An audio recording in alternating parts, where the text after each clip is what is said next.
आप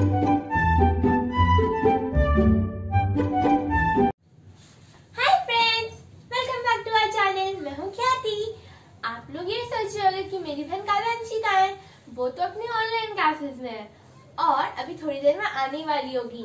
आप एक और चीज सोच रहे होंगे कि हम लोग सैटरडे की जगह थर्सडे को क्यों आए हैं। हम लोग आप सभी को कॉन्स्टिट्यूशन डे विश करने आए हैं, सो हैप्पी कॉन्स्टिट्यूशन डे।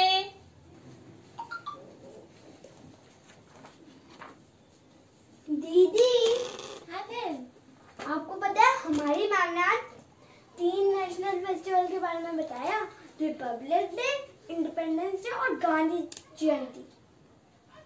हाँ, और रिपब्लिक डे तो आने भी वाला है अभी। इस बार हम लोग रिपब्लिक डे पे अपने स्कूल को बहुत ज्यादा मिस करेंगे। दीदी, हाँ, वैसे रिपब्लिक डे क्यों मनाया जाता है? बहन, रिपब्लिक डे तब मनाया जाता है जब हमारे को हमारा कॉन्स्टिट्यूशन मिला था। कॉन्स्टिट्यूशन? दीदी, कॉन्स्टिट्यूशन मतलब क्या होता है? अच्छा, आपको पता है आज क्या है? क्या? सोचो। 26 जनवरी। जनवरी नहीं, नवंबर।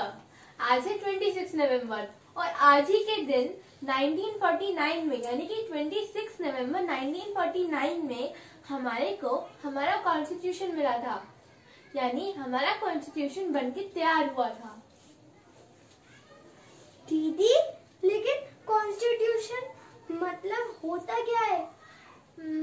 अच्छा सुनो बहन, कॉन्स्टिट्यूशन मतलब ये होता है जैसे कि अच्छा, कोई भी पुलिस है, वो ऐसे भी तो किसी को पकड़ के नहीं जेल में डाल सकती है ना।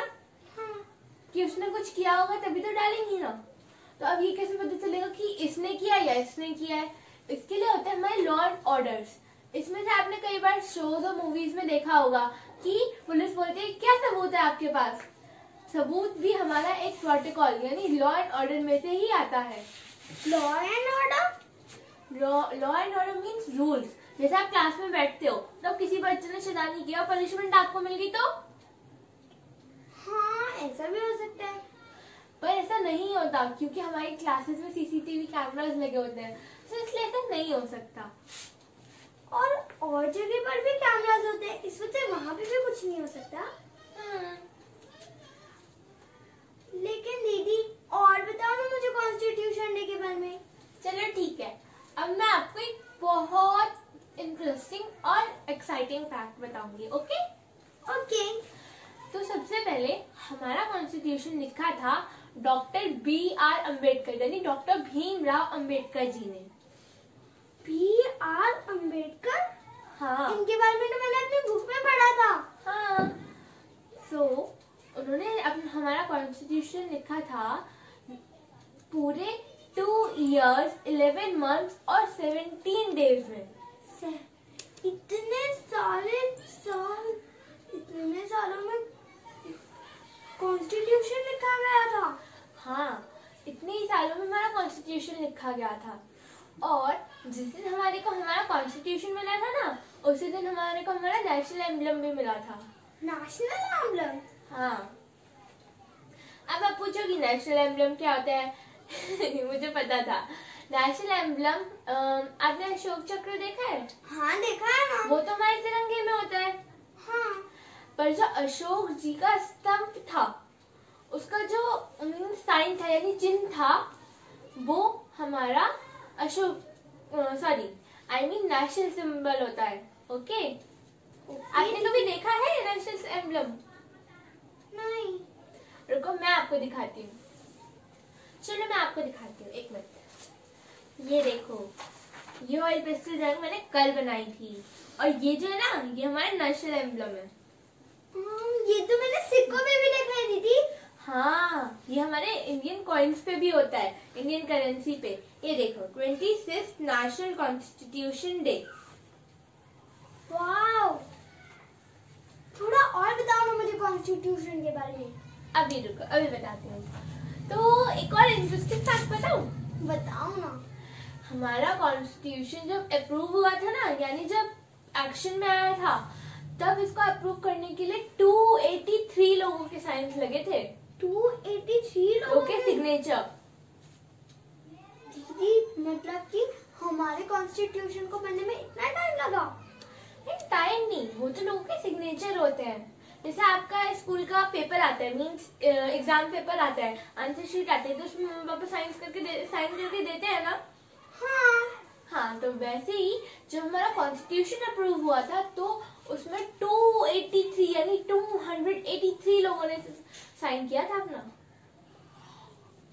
दीदी वैसे तो मम्मा पापा के साइन के बिना जैसे कि हमारा पेपर नहीं होता है, वैसे ही अगर हम लोगों वैसे कॉन्स्टिट्यूशन के बिना कोई रूल नहीं होता है।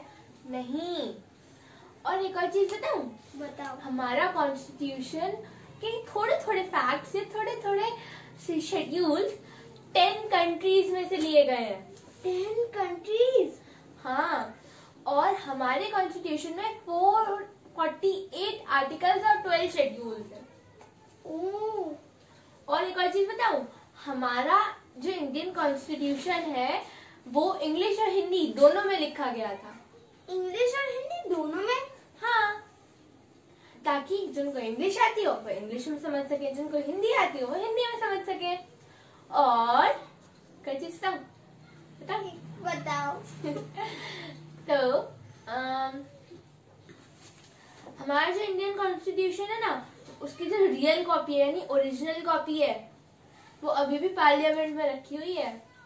मतलब कि जैसे कि लोग पुरानी चीजों को म्यूजियम में संभाल के रखते हैं, उसको भी किसी जगह पे संभाल के रखा है। हाँ, थोड़ा थोड़ा वैसा ही। और एक और चीज बताओ। तो जो हमारा कॉन्स्टिट्यूशन है वो बहुत ही यूनिक है। वो इंडियन का या फिर किसी भी कंट्री का सबसे बड़ा कॉन्स्टिट्यूशन है। वर्ल्ड रिकॉर्ड एक टाइप से। वर्ल्ड रिकॉर्ड कैसे?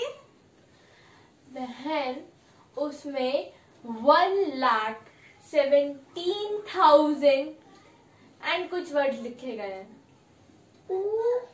इतने सारे वर्ड्स, तभी तो उसे बनने में इतना टाइम लगा था।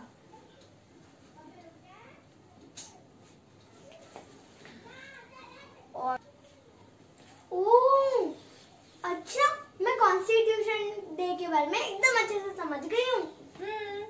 आज हम सेलिब्रेट करेंगे constitution day. Yes. So guys, अगर आपको मेरी ये इन्फॉर्मेशन या फिर मेरी ये स्टोरी अच्छी लगी हो तो मेरे को बहुत खुशी होगी। और अगर आपको ये अच्छी लगी हो तो प्लीज इसे लाइक कर देना, शेयर भी कर देना और सब्सक्राइब तो कर ही देना। बेल आइकन तो दबाना मत भूलना।